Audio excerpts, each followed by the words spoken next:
नमस्कार, one India Hindi में आपका स्वागत है। मैं हूं राहुल पांडे।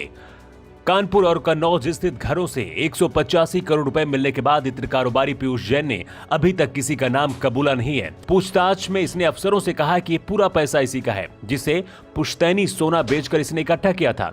सोना क्यों बेचा, किसे बेचा, कितने का बेचा, इन सारे सवालों का जवाब इसके पास नहीं है। दावों की सच्चाई जानने के लिए ही जांच अफसर कन्नौज स्थित इसके घर की तिजोरियां और दीवारों को तोड़ने में लगे हुए हैं।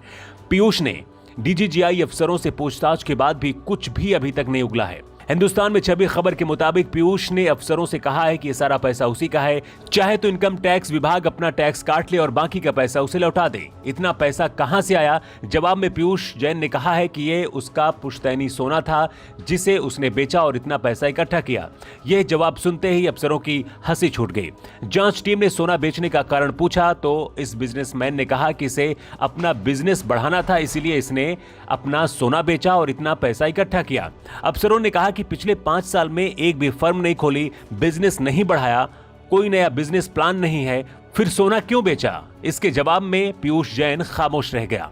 फिर अफसरों ने कहा कि चलो मान लेते हैं कि सोना बेचा, तो कहां बेचा? इस पर पीयूष जैन ने कहा कि थोड़ा थोड़ा कर कई जगह के छोटे छोटे ज्वेलर्स को सोना बेचा है और इतना पैसा इकट्ठा किया। इस जवाब को सुनकर फिर अफसर हंस पड़े और कहा कि 400 किलो सोना कई साल से बेचकर रकम जमा करने की मूर्खता कौन करता है? इसका जवाब भी पीयूष जैन के पास नहीं था।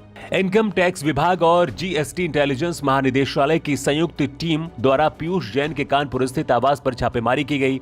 इस छापेमारी में पीयूष के आवास से अधिकारियों को करीब 185 करोड़ रुपए की अक्कूत दौलत बरामद हुई। अब पीयूष जैन के कन्नौज स्थित पैतृक आवास में बने तहखाने में रुपयों से भरे करीब 8 बोरे और एक गत्ते में सोने के बिस्किट मिले हैं। बोरे में मिले रुपयों की गिनती के लिए अधिकारियों ने नोट गिनने की मशीनें फिर मंगवाई हैं। इतना ही नहीं, टीम मकान के अंदर चप्पा चप्पा छान रही है और दीवारों और कमरों की छतों पर लगी सीलिंग भी तोड़ रही है। फिलहाल ज़्यादा खबर के लिए बने रहें टी सीरीज इन अपने चैनल के साथ।